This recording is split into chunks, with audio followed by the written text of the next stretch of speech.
ഞാൻ എൻ്റെ വീട്ടിൽ 2 പെങ്ങൾ, ഉമ്മ, ഉപ്പ, അങ്ങനെ ചെറിയൊരു കുടുംബമായിരുന്നു. ഏകദേശം 9ാം ക്ലാസ്സിൽ പഠിക്കുന്ന സമയത്ത് ഒരു തമാശക്ക് എല്ലാവരും കൂട്ടുകാരൊക്കെ മുഖാന്തരം അങ്ങനെ ബന്ധങ്ങളുണ്ടാവുമല്ലോ. ആ ഒരു തമാശ രൂപത്തിൽ അന്ന് തുടക്കമിട്ട് ഏകദേശം 9ാം ക്ലാസ്സിൽ നിന്ന് 4 വർഷത്തോളം ഞങ്ങൾ തുടർച്ചയായിട്ട് ഞങ്ങൾ ഉപയോഗിച്ചിട്ടുണ്ട്. കഞ്ചാവും MDM, ഏകദേശം പശ വരെ നമ്മളെ നാട്ടിൽ കിട്ടുന്ന സുലഭമായി കിട്ടുന്ന മെഡിക്കൽ സ്റ്റോറുകളിൽ കിട്ടില്ലേ, ആ മെഡിക്കൽ സ്റ്റോറിൽ കിട്ടുന്ന മാനസിക രോഗത്തിനുള്ള ഗുളിക പോലും ഞങ്ങളെ കൂട്ടത്തിലുള്ള ആളുകൾ ഉപയോഗിച്ചിട്ടുണ്ടായിരുന്നു. സ്വാലിഹിത്ത് പറയുന്നത് ഇത് ഉപയോഗിക്കുന്ന അത് ഏത് വർഷമാണ്? ഞാൻ വർഷം കറക്റ്റ് എനിക്ക് ഓർമ്മയില്ല. അപ്പം ഞങ്ങൾ നിർത്തിയിട്ട് ഏകദേശം ഒരു 6 വർഷത്തിൻ്റെ പുറത്തായിട്ടുണ്ട്. അപ്പോൾ 6 വർഷത്തിന് മുന്നെയാണ് ഇതൊക്കെ ഉപയോഗിച്ചത്. അപ്പോൾ 6 വർഷത്തിന് മുന്നേ എന്ന് പറയുമ്പോൾ നമ്മുടെ നാട്ടിൽ ഈ വേടുകളൊന്നും MDMA പോലുള്ള സാധനങ്ങളുടെ വേടുകളൊന്നും അത്രയ്ക്ക് പരിചിതമല്ല. പക്ഷെ അന്നും ഉണ്ടായിരുന്നു എന്നാണ് അതിനകത്ത് അർത്ഥം. സത്യാവസ്ഥയാണല്ലോ. അതിപ്പോഴും നിങ്ങൾക്ക് അല്ലെങ്കിൽ മറ്റൊരാൾക്ക് പെട്ടെന്ന് തിരിച്ചറിയാൻ കഴിവില്ലാത്തതുകൊണ്ടായിരിക്കാം. പക്ഷെ ഞങ്ങൾക്ക് അത് ഉപയോഗിക്കുന്ന ആളുകൾക്ക്, ഞങ്ങൾ ഉപയോഗിച്ചിരുന്ന ആളുകൾക്കാണെന്നുണ്ടെങ്കിലും ഉപയോഗിക്കുന്ന ആളുകൾക്കാണെന്നുണ്ടെങ്കിലും നമുക്ക് തിരിച്ചറിയാൻ കഴിയും. എന്ന് വെച്ചാൽ ഒരു കഞ്ചാവ് ഉപയോഗിച്ച ഒരാളെ നിങ്ങൾക്ക് തിരിച്ചറിയലും ഞങ്ങൾക്ക് തിരിച്ചറിയലും പെട്ടെന്ന് സാധ്യമാകും. നിങ്ങൾക്ക് അപ്പോൾ കഴിഞ്ഞൊന്നും വരില്ല, പക്ഷെ ഞങ്ങൾക്ക് വേഗം തിരിച്ചറിയാൻ കഴിയും. അപ്പോൾ നമുക്ക് സിഗരറ്റൊക്കെ എന്ന് പറഞ്ഞാൽ നമ്മളിപ്പോൾ പറഞ്ഞല്ലോ ഒരു രസത്തിന് ഉപയോഗിച്ച് തുടങ്ങിയാണ്. അപ്പോൾ തൊട്ടടുത്തുള്ള കടകളിലൊക്കെ ഈ സാധനം അവൈലബിൾ ആണ്. എല്ലായിടത്തും ഉണ്ട്. നമ്മുടെ നാട്ടിൽ മൊത്തത്തിൽ എല്ലായിടത്തും അവൈലബിൾ എല്ലായിടത്തും. പക്ഷേ നമുക്ക് ഈ രാസലഹരിയിൽ അവൈലബിൾ ആവുന്നത് എങ്ങനെയാണ്? അല്ല, അതും ഞാൻ പറഞ്ഞല്ലോ, നിങ്ങൾക്ക് തിരിച്ചറിവും ഞങ്ങളെ തിരിച്ചറിവും തമ്മിലുള്ള മാറ്റാണത്. എന്ന് വെച്ചാൽ ഞങ്ങൾക്ക് ലഭിച്ചത്, നിങ്ങൾ 8ാം ക്ലാസ് പഠിക്കുന്ന 9ാം ക്ലാസ് പഠിക്കുന്ന കുട്ടിക്ക് കഞ്ചാവ് കിട്ടിയെന്ന് പറയുമ്പോൾ തന്നെ മനസ്സിലാക്കിക്കൂടെ. നമ്മുടെ നാട്ടിൽ അത്രയും സുലഭമായിട്ട് 8ാം ക്ലാസ്. ഇനിയിപ്പോൾ ഒരു ഉദാഹരണം പറഞ്ഞാൽ ഈ സമയത്തത്തെ ഒരു ഉദാഹരണം തന്നെ പറഞ്ഞുതരാം. ഞങ്ങൾ നാട്ടിൽ DADICS സെൻ്ററും കാര്യങ്ങളായിട്ട് ബന്ധപ്പെട്ട് പോകുമ്പോൾ ഒരു കുട്ടിയുടെ കയ്യിൽ നിന്ന് പിടിച്ചത്, 8ാം ക്ലാസ് പഠിക്കുന്ന കുട്ടിയുടെ കയ്യിൽ നിന്ന് പിടിച്ചത് 300 രൂപയുടെ കഞ്ചാവിൻ്റെ പാക്കറ്റാണ്. അപ്പോൾ അത്രയും സുലഭമായിട്ട് നമ്മുടെ നാട്ടിൽ കിട്ടുന്നുണ്ടെന്നതിൽ ഒരു സത്യാവസ്ഥയാണ്. കഞ്ചാവിൽ നിന്ന് എങ്ങനെയാണ് രാസലഹരിയിലേക്ക് എത്തുന്നത്? അല്ല, നമ്മളത് നോർമലി സിഗരറ്റിൽ നിന്ന് തുടങ്ങിയിട്ടുണ്ടായിരുന്നത്. സിഗരറ്റ് പിന്നെ ഞങ്ങൾ കഞ്ചാവിലേക്ക് എത്തിച്ചു. കഞ്ചാവ് ഞങ്ങൾ പിന്നെ കൂട്ടുകാർ മുഖാന്തരം തന്നെ ഒരു ബീഡിക്ക് തുടങ്ങിയിട്ടുണ്ടായത്. പിന്നെ ഞങ്ങൾ ഓരോരുത്തരും ഓരോ ബീഡിക്ക് അങ്ങനെ വലിച്ചു തുടങ്ങി. പിന്നെ അത് കഞ്ചാവ് കിട്ടാൻ എന്ന് വെച്ചാൽ 50 ഗ്രാമൊക്കെ ബൾക്കായിട്ട് ഉപയോഗിക്കില്ല, ആ രൂപത്തേക്ക് എത്തി. പിന്നെ അത് കഴിഞ്ഞിട്ട് ഞങ്ങൾ MDMA തുടക്കം ഇടുന്നത്. അപ്പോൾ ഈ രാസലഹരിക്ക് ഉപയോഗിക്കുന്ന ഒരുപാട് പണം ആവശ്യമാണ്. അത് സിഗരറ്റ് ആണെങ്കിലും ഇതിനുള്ള പണം കണ്ടെത്തുന്നത് എങ്ങനെയാണ്? അത് ഒന്നുകൂടെ ഉദാഹരണം പറഞ്ഞുതരാം. ഞങ്ങൾ അന്ന് ചെയ്യുന്ന സമയത്ത് ഞങ്ങൾ മോഷ്ടിച്ചിട്ടായിരുന്നു പൈസ ഉണ്ടാക്കിയിരുന്നത്. ഇത് പറയുന്നതുകൊണ്ടൊന്നും നിങ്ങൾക്ക് ഉപകാരമില്ല എന്ന് എനിക്കറിയാം. പക്ഷെ ഞാൻ കാരണം കൊണ്ട് ഒരാൾക്കെങ്കിൽ ഒരാൾക്ക് രക്ഷപ്പെടുകയാണെന്നുണ്ടെങ്കിൽ സന്തോഷമുള്ള കാര്യമാണ്. ഞങ്ങളന്ന് ഞങ്ങൾ 12 പേരും 13 ബൈക്ക് മോഷണം കേസുമായിട്ട് 12 പേരും 13 കേസുമായിട്ട് ബന്ധപ്പെട്ട് വന്നിട്ടുണ്ടായിരുന്നു. അതായത് ബൈക്ക് മോഷണം ഉണ്ടായിരുന്നു, അടിപിടി ഉണ്ടായിരുന്നു, അക്രമം എന്ന രൂപത്തിലേക്ക് ഞങ്ങൾ കഞ്ചാവ് ഉപയോഗിച്ചിട്ടും അല്ലെങ്കിൽ ഉപയോഗിച്ചിട്ടും ഞങ്ങൾ അക്രമം അയച്ചുവിടേണ്ട ഒരു അവസ്ഥയ്ക്ക് വരെ ഞങ്ങൾ എത്തിയിട്ടുണ്ടായിരുന്നു. അത് മോഷണം, ആക്രമിച്ചിട്ടും ആളുകൾ തട്ടിപ്പറിച്ചിട്ടുമൊക്കെ അന്ന് പൈസ ഉണ്ടാക്കി. ഒരു ബൈക്ക് മോഷ്ടിച്ച് കൊടുക്കുമ്പോൾ എങ്ങനെയാണ്? അല്ല, ഞങ്ങൾക്ക് അങ്ങനെയല്ല. ഞങ്ങൾക്ക് ഒരു ബൈക്ക് കൊടുത്തിട്ടുണ്ടെങ്കിൽ 50 ഗ്രാം കഞ്ചാവ് കിട്ടുന്നു. ആ ടൈമിലൊക്കെ ചോരത്തളവ്, ആ ഒരു പ്രായത്തിൻ്റെ പ്രശ്നങ്ങൾ. കാരണം ഒരു ബൈക്ക് മോഷ്ടിച്ച് കൊടുത്താൽ പകരം കഞ്ചാവ് തരും. തീർച്ചയായിട്ടും നമ്മുടെ നാട്ടിൽ ഇപ്പോൾ നടന്നുകൊണ്ടിരിക്കുന്ന സത്യാവസ്ഥയാണ്. കാരണം ചെറിയ കുട്ടികൾ പോലും ഇതിലേക്ക് പെടുന്നുണ്ടെന്നുണ്ടെങ്കിൽ അതിൻ്റെ ഭവിഷ്യത്തും ഇതിനു മുമ്പ് പല മീഡിയകൾക്ക് മുമ്പിൽ ഞാൻ പറഞ്ഞിട്ടുള്ളതാണ്. ഞാൻ പിന്നെയും പറയാമല്ലോ, എനിക്കിതൊന്നും പറയേണ്ട ആവശ്യമില്ല. എനിക്ക് എൻ്റെ ജോലികളും കാര്യങ്ങളൊക്കെ എല്ലാം നോക്കിയിട്ട് എനിക്ക് എൻ്റെ ജീവിതത്തിൽ പോയാൽ മതി. പക്ഷേ ഇത് എത്രത്തോളം അപകടത്തേക്ക് എത്തിക്കുന്നില്ല അതിൻ്റെ സത്യാവസ്ഥയാണ് ഇപ്പോൾ നമ്മുടെ നാട്ടിൽ നടന്നുകൊണ്ടിരിക്കുന്നത്. ഇപ്പോൾ സ്വന്തം ഉമ്മാനെ കൊലപ്പെടുത്തിയിട്ട് മകൻ പറഞ്ഞു കേട്ടില്ലേ, എന്നെ പ്രസവിച്ചതിൻ്റെ പേരുള്ളതാണ്. അങ്ങനെയൊക്കെ നടക്കുമ്പോൾ ഇതിനു മുമ്പേ ഞാൻ പറഞ്ഞിട്ടില്ല, നമ്മൾ ചെറിയ മക്കൾക്ക് പോലും രാസമായിട്ടുള്ള ലഹരികൾ എത്തിക്കുന്നുണ്ട് എന്നുള്ളത് ഇതിനു മുമ്പേ ഞാൻ പറഞ്ഞിട്ടുള്ളതാണ്, മീഡിയകൾക്ക് മുമ്പ് പറഞ്ഞിട്ടുള്ളതാണ്. ആ പറഞ്ഞതിൻ്റെ പേരിൽ ഒരുപാട് വട്ടം എനിക്ക് നേരെ അക്രമം ഉണ്ടായാലും കുറച്ച് പ്രശ്നങ്ങളും കാര്യങ്ങളൊക്കെ ഉണ്ടായിരുന്നു. അപ്പോൾ ഇതും ഇപ്പോൾ 2ാമത് ക്യാമ്പയിൻ സ്റ്റാർട്ട് ചെയ്തിട്ടുണ്ട്. ഇതിൽ എല്ലാ മീഡിയകൾക്ക് മുമ്പിൽ ഞാൻ പിന്നെയും പറയുന്നുണ്ട്. പക്ഷേ ഇനിയും അതെവിടെ പോയി അവസാനിക്കും എന്നുള്ളത് പറഞ്ഞില്ല. ചിലപ്പോൾ പക്ഷേ നാളെ എനിക്ക് ഇതൊന്നും പറയാൻ ചിലപ്പോൾ ഒരു അവസരം കിട്ടിയെന്ന് വരില്ല. ഇപ്പോൾ നാളെ ഞാൻ ഉണ്ടായില്ലെങ്കിലും എനിക്ക് പകരം സംസാരിക്കാൻ ഒരാളെങ്കിൽ ഒരാൾ മുന്നോട്ട് വരുന്നുള്ളൊരു വിശ്വാസത്തിൻ്റെ പുറത്താണ്. ഇത് ഉപയോഗിക്കുമ്പോൾ നിങ്ങൾക്കുണ്ടാകുന്ന മാറ്റങ്ങൾ നിങ്ങളുടെ സ്വാഭാവികമായ ഒരു രീതിക്ക് നമുക്ക് ഒരിക്കലും അതിന് ഏറ്റവും വലിയ ഉദാഹരണം ഞങ്ങളാണ്. ഞാൻ എൻ്റെ ഉപ്പാക്ക് നേരെ വരെ അക്രമം അയച്ചു വിട്ട ഒരാളാണ്. ഉപ്പാൻ്റെ നേരെ കത്തി എടുത്തിട്ട് വരെ ചെന്ന ഒരാളാണ്. അപ്പോൾ സ്വന്തം അച്ഛനെയും അമ്മനെയും ഒരിക്കലും നമുക്ക് തിരിച്ചറിയാൻ കഴിയില്ല. അത് സത്യാവസ്ഥയാണ്. ഇന്ന് നിങ്ങൾക്ക് ഇങ്ങനെ ഒരു നല്ല രീതിയിലുള്ള മാറ്റം ഉണ്ടായപ്പോൾ കുടുംബം എന്താണ് എങ്ങനെയാണ്? അല്ല, എല്ലാവരും ഹാപ്പിയാണ്, കുഴപ്പമൊന്നുമില്ല. കൂടുതൽ എൻ്റെ ബ്രദേഴ്സിൻ്റെ രൂപത്തൊന്നും എൻ്റെ അഡ്വക്കേറ്റ് അഷിമ്, അതുപോലെ ചെറുപ്പശ്ശേരി, അതുപോലെ എൻ്റെ പോലീസ് ഉദ്യോഗസ്ഥർ, എല്ലാവരുടെ ഭാഗത്തുനിന്നും നല്ല രീതിക്ക് സപ്പോർട്ട് കിട്ടുന്നുണ്ട്. ഇതിൽ ആദ്യം ഉപഭോക്താവ് എന്നുള്ള രീതിയിലും പിന്നീട് കച്ചവടക്കാരനോ അല്ലെങ്കിൽ കടത്തുകാരനോ അങ്ങനെ ഒരു രീതിയിലേക്കുള്ള ഒരു മാറ്റം എങ്ങനെയാണ്? അത് നമ്മൾ സ്റ്റാർട്ടിങ് തുടങ്ങുന്ന സമയത്ത് ഇപ്പോൾ ഒക്കെ ഉപയോഗിച്ചിട്ടുണ്ടെങ്കിൽ നമ്മൾ സ്റ്റാർട്ടിങ്ങിൽ നോർമലി ഒരു തവണ ഉപയോഗിച്ചാൽ മതി. പിന്നെ നമ്മൾ ഓട്ടോമാറ്റിക്കായിട്ട് അതിന് അഡിക്റ്റായി മാറും. പിന്നെ പിറ്റേ ദിവസം നമ്മൾ എന്ത് ചെയ്യും, എങ്ങനെയെങ്കിലും നമുക്കത് വേണം എന്നൊരു നിർബന്ധ പ്രകാരം നമ്മൾ ആളടുത്തേക്ക് എത്തിപ്പെടേണ്ട അവസ്ഥയ്ക്ക് എത്തും. ഓട്ടോമാറ്റിക്കായിട്ട് നമ്മൾ എന്ത് ചെയ്യും, ആളടുത്തേക്ക് തേടി പോകും. അത് നമ്മൾ അതിൻ്റെ ഏറ്റവും വലിയ ഉദാഹരണം അതിന് തന്നെ പറഞ്ഞത്, എൻ്റെ ഉപ്പാനെ ആക്രമിച്ചിട്ട് വരെ ഞാൻ ഇതാക്കിയിട്ടുണ്ട്. കാരണം ഒരു തമാശ രൂപത്തിൽ എന്തോ അന്ന് ഉപ്പ പറഞ്ഞതിന് ശേഷം അന്ന് ഉപ്പാക്ക് വരെ ഞാൻ അക്രമം അയച്ചിട്ട ഒരാളാണ്. അതാണ് അച്ഛനും അമ്മയും തിരിച്ചറിയാൻ കഴിയില്ല.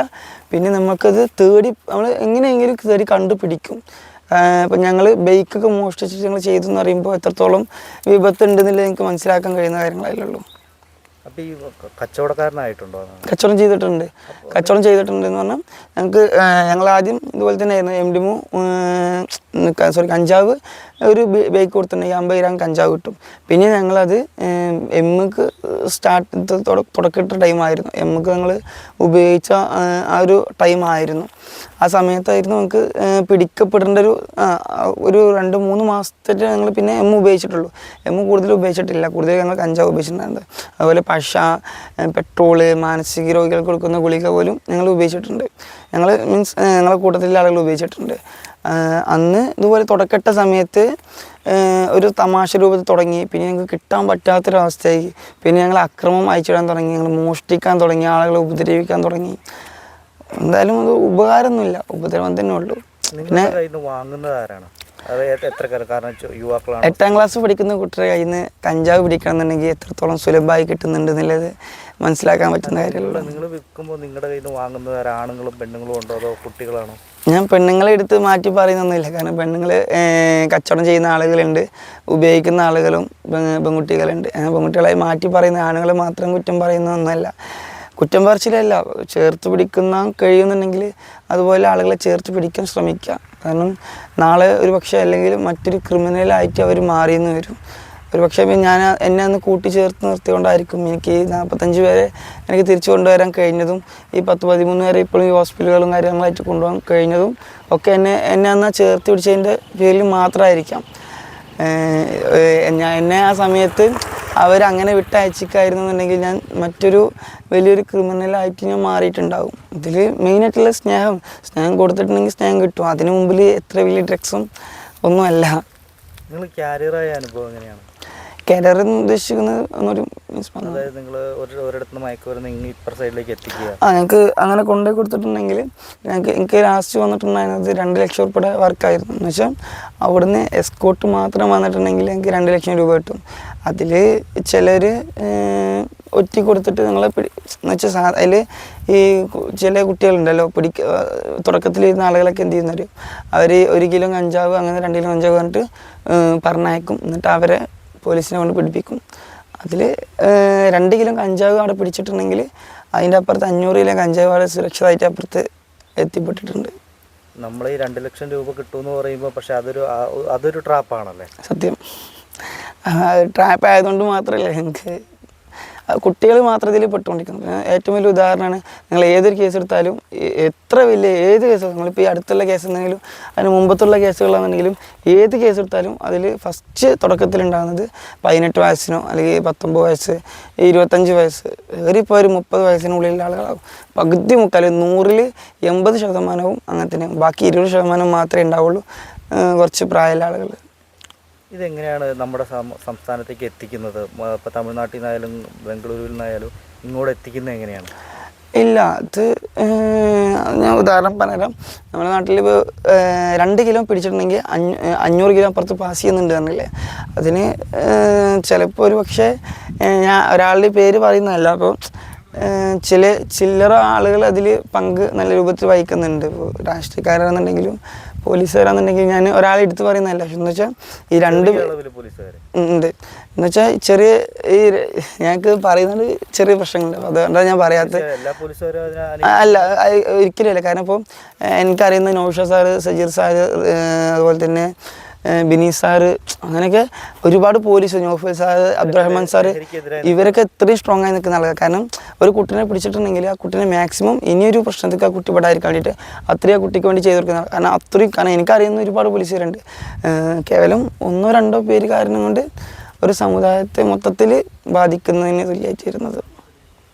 അപ്പോൾ ഈ സംസ്ഥാന സർക്കാരിൻ്റെ വിമുക്തി മിഷൻ്റെ ഒക്കെ ഇതിൻ്റെ താങ്കളുടെ തിരിച്ചുവരവിന് പിന്നിലുണ്ടല്ലേ? ഓക്കെ, ഉണ്ട്, തീർച്ചയായിട്ടും ഉണ്ട്. ഞാൻ എൻ്റെ അഡ്വക്കേറ്റ് ആഷിം ചെർപ്പശ്ശേരി, അതുപോലെ തന്നെ മജിസ്ട്രേറ്റ്, സൂപ്രണ്ട്, പോലീസ് ഉദ്യോഗസ്ഥർ, എൻ്റെ ഫാമിലി, എൻ്റെ ബ്രദേഴ്സ്, ഖലീഫ എന്ന് പറയും അദ്ദേഹം, അങ്ങനെ ഒരുപാട് ആളുകളുടെ കൂട്ടായിട്ടുള്ള പ്രയത്നം മാത്രമാണ് ഞാനൊക്കെ തിരിച്ചു വരാൻ കഴിഞ്ഞത്. ചിലപ്പോൾ ഒരുപക്ഷെ എന്നാൽ അന്ന് അവരെല്ലാവരും ഒഴിവാക്കിയിട്ടുണ്ടായിരുന്നുണ്ടെങ്കിൽ ഞാൻ മറ്റൊരു ക്രിമിനൽ എന്ന രൂപത്തിലേക്ക് മാറിയിട്ടുണ്ടാവുമായിരുന്നു. ഇപ്പോൾ ഈ ഇതിൽ പെട്ടുപോയവർ അവിടെ പിടിച്ചു നിർത്തുന്ന ഒന്ന് അവർക്ക് കിട്ടുന്ന പണവും, മറ്റൊന്ന് ലഹരിയും, മറ്റൊന്ന് പറഞ്ഞാൽ ഈ പിടിക്കപ്പെട്ടാലും നിയമസഹായം ലഭിക്കുന്നുണ്ടോ? നിയമസഹായം എന്ന് പറയുന്നത് അവർക്ക് വേണ്ടപ്പെട്ട ആളുകളെ മാത്രമേ ഉള്ളൂ. എന്ന് വെച്ചാൽ തുടക്കത്തിൽ വരുന്ന ആളുകളൊക്കെ അവരിട്ട് കൊടുക്കുന്നതാണ്. എന്ന് വെച്ചാൽ ഒരു 100-ൽ 5% ആളുകൾക്ക് മാത്രമേ നിയമസഹായം ലഭിക്കുകയുള്ളൂ. ബാക്കി 95 ആളുകളും അവനവൻ്റെ കുടുംബം അനുഭവിക്കണം. അല്ലാതെ നിവൃത്തിയില്ല. കാരണം എന്നൊക്കെ എൻ്റെ ബ്രദേഴ്സും ഫാമിലിയും കൂടിയിട്ടാണ് എന്നെ ഇറക്കിയിട്ടുണ്ടായിരുന്നത്. കാരണം വേറെ മാർഗ്ഗമല്ല. കാരണം ചെറിയ കുട്ടികൾ ഉപയോഗിച്ചുകൊണ്ടാണ് നമ്മുടെ നാട്ടിൽ സുലഭമായിട്ട് നടത്തിക്കൊണ്ടിരിക്കുന്ന കഞ്ചാവ് ആണെങ്കിലും MDMA മറ്റേ എന്ത് രൂപത്തിലാണെന്നെങ്കിലും ചില മക്കൾക്ക്, ഞാൻ ഏറ്റവും വലിയ ഉദാഹരണമല്ല, ഞങ്ങൾ 12 പേര് 9ാം ക്ലാസ് പഠിക്കുമ്പോൾ ഞങ്ങൾക്ക് എവിടെ നിന്ന് കിട്ടി കഞ്ചാവ് എന്നുള്ളത് അന്വേഷിക്കേണ്ട കാര്യങ്ങൾ തന്നെയല്ല, ആലോചിക്കേണ്ട കാര്യങ്ങളല്ല. ഇനിയിപ്പോൾ അത് ആലോചിച്ചിട്ട് കാര്യമില്ല. പക്ഷേ ഇപ്പോഴും ഈ സമയത്ത് 8ാം ക്ലാസ് പഠിക്കുന്ന കുട്ടിയിൽ നിന്ന് എക്സാമിന് പിടിക്കുന്നത് 300 രൂപയുടെ കഞ്ചാവിൻ്റെ പാക്കറ്റാണ്. അപ്പോൾ അതൊക്കെ നമ്മുടെ നാട്ടിൽ നടന്നുകൊണ്ടിരിക്കുന്നൊരു കാര്യങ്ങളാണ്. അന്ന് സാലിഹ് ഇതിലൂടെ സമ്പാദിച്ച പണമൊന്നും കയ്യിൽ നിന്നുമില്ല. അല്ല, ഒരിക്കലും നിൽക്കില്ല. കാരണം ഒരു 10,000 കണക്കിന് ആളുകളുടെ പിരാക്കാണ്. കാരണം ഏതൊരു അച്ഛനാണെങ്കിലും ഒരു അമ്മയാണെങ്കിലും സ്വന്തം മകനെ നോക്കി വളർത്തുന്നത് എന്തിനാ? എൻ്റെ മോനെ ഒരു നിലയ്ക്ക് എത്തിക്കണം. ഇനിയിപ്പോൾ ഒന്നും ചെയ്താൽ കഴിയില്ല. ഒരു ജോലി, ഗവൺമെൻറ് ജോലി ഒന്നും കിട്ടിയില്ലെങ്കിലും നോർമലി കൂലിപ്പണിക്കാരുണ്ടല്ലോ, എനിക്ക് ഏറ്റവും കൂടുതൽ അഭിമാനമുള്ള ജോലിയാണ് കൂലിപ്പണിക്ക് പോകുന്നത്. കാരണം ഞാൻ ഡ്രൈവറായിട്ട് ജോലിക്ക് പോകുന്നത്. എന്ത് ജോലി എടുക്കും. ഞാൻ ഇതിനു മുമ്പ് എനിക്ക് പച്ചക്കറിയുടെ വെജിറ്റബിളിൻ്റെ സെയിൽ ഉണ്ടായിരുന്നു, ഹോൾസെയിലും കാര്യങ്ങളൊക്കെ ഉണ്ടായിരുന്നു. ഇപ്പോഴും ഞാൻ ഏകദേശം സൈഡിൽ കൂടെ അത് ചെയ്യുന്നുണ്ട്. അതിനുള്ള കൂലിപ്പണിക്ക് പോകുന്നുണ്ട്. വണ്ടി മറ്റുള്ള വണ്ടികളിൽ ഓട്ടങ്ങൾ പോകുന്നുണ്ട്, എല്ലാം ചെയ്യുന്നുണ്ട്. ആ കൂലിപ്പണിക്ക് വിടുന്നത് പോലും ഒരു അന്തസ്സായിട്ട് അതിൽ അത്രയും ഇതാക്കിയിട്ടൊന്നും ശരി. കാരണം ഓരോ രക്ഷിതാക്കളും ഒരു മക്കളെ വളർത്തിയെടുക്കുന്നത് എൻ്റെ മകൻ നല്ലൊരു കുട്ടിയായി മാറണം എന്നുള്ളൊരു ആഗ്രഹത്തോടെയാണ്. കാരണം അച്ഛനും അമ്മയ്ക്കും ആകെയുള്ളൊരു തണലല്ലേ അവർ. സ്വാലിഹിൻ്റെ ഈ ബാക്ക്ഗ്രൗണ്ട് ഈ ഇപ്പം സ്വാലിഹ് തിരുത്തിയിട്ടും അത് നേരായ വഴിക്ക് സഞ്ചരിക്കുമ്പോഴും ആരെങ്കിലും നിങ്ങൾ സംശയത്തോടെ നോക്കാറുണ്ടോ? സംശയത്തോടെ അത് ഉണ്ടാകും. അത് ഞാൻ ഉറപ്പിച്ച കാര്യം തന്നെയാണ്, പ്രശ്നമൊന്നുമില്ല. അതൊന്നും എന്നെ സംബന്ധിച്ചിടത്തോളം ഞാൻ ഇതിനു മുമ്പും പറഞ്ഞല്ലോ, ഇങ്ങനെയൊക്കെ ചെയ്യുമ്പോഴും ഇതിൻ്റെ ആവശ്യങ്ങളോ കാര്യങ്ങളൊന്നും നിലവിലില്ല. പക്ഷെ എന്നിട്ടും ഞാൻ അതൊക്കെ ചെയ്യുന്നത് നാളെ വരുന്നൊരു കുട്ടികൾക്ക് വേണ്ടിയിട്ട്. കാരണം ഒരുപക്ഷെ എനിക്ക് ഇനി ഇത് കഴിഞ്ഞാൽ അല്ലെങ്കിൽ ഈ ഒരു സംസാരങ്ങൾ, ഈ മീഡിയയുടെ പരിപാടിയൊക്കെ കഴിഞ്ഞാൽ ഒരുപക്ഷെ ഞാൻ ജീവനോടുണ്ടാകുമെന്ന് പോലും എനിക്ക് ഉറപ്പില്ലാത്തൊരു കാര്യമാണ്. പക്ഷെ എന്നിട്ടും ഞാൻ അത് പറഞ്ഞുകൊണ്ടിരിക്കുന്നത് ഇനി വരുന്ന എൻ്റെ അനിയന്മാരാണെങ്കിലും എൻ്റെ അനിയത്തികളാണെങ്കിലും അവരെങ്കിലും സുരക്ഷിതമായിട്ട് നിൽക്കണം എന്നുള്ളൊരു ആഗ്രഹം കൊണ്ട് മാത്രമാണ്. ഒരുപക്ഷെ ഞാൻ നാളെ ഇല്ലെങ്കിൽ പോലും എനിക്ക് പകരം സംസാരിക്കാൻ ഒരാൾ വരും. ഒരാളുടെ വായടക്കാനേ കഴിയുള്ളൂ, ഒരു സമൂഹത്തിന് മൊത്തത്തിൽ വായടക്കാൻ കഴിയില്ലല്ലോ. ഒന്ന് കൺക്ലൂഡ് ചെയ്യാൻ വേണ്ടി ചോദിക്കുകയാണ്, ഇപ്പോൾ ഉപയോഗിക്കുന്നവരോട് എന്താണ് പറയാനുള്ളത്? ഇപ്പോൾ ഉപയോഗിക്കുന്നവരോട് ഏറ്റവും വലിയ ഉദാഹരണം ഞങ്ങളാണ്. ഉപയോഗിക്കാൻ പൂർണ്ണമായിട്ട് നിർത്താൻ കഴിയുന്നുണ്ടെങ്കിൽ നിർത്താം. അവർക്ക് വേണ്ട എന്ത് സഹായം വേണമെങ്കിലും ഞാൻ ചെയ്തു കൊടുക്കാം. ഉപയോഗിക്കുന്നത് നിർത്താൻ വേണ്ടിയിട്ടുള്ള എന്ത് സഹായങ്ങൾ വേണമെങ്കിലും ഞാൻ ചെയ്തു കൊടുക്കാം, പ്രശ്നമില്ല. പക്ഷേ ഒരിക്കലും ഇതിന് വേണ്ടിയിട്ട് നിങ്ങൾ ജീവിതം കളയരുത്. കാരണം ഒരിക്കലും നല്ല ജീവിതത്തിലേക്ക് എത്തിക്കാൻ കഴിയില്ല. അപ്പോൾ ഞങ്ങളൊക്കെ 9ാം ക്ലാസ്സിൽ നിന്ന് ഞങ്ങൾ കയറി ചെല്ലുന്നത് സബ് ജയിലിലേക്കാണ്. അപ്പോൾ അതുകൊണ്ട് എൻ്റെ മക്കളോട് പറയാനുള്ളത്, ഒരു കാരണവശാലും അതിൽ പെട്ടു പോകരുത്. കാരണം പെടുത്താൻ ഒരു 100 പേരുണ്ടാവും, തിരിച്ചു കൊണ്ടുവരാൻ ആരും ഉണ്ടാവില്ല.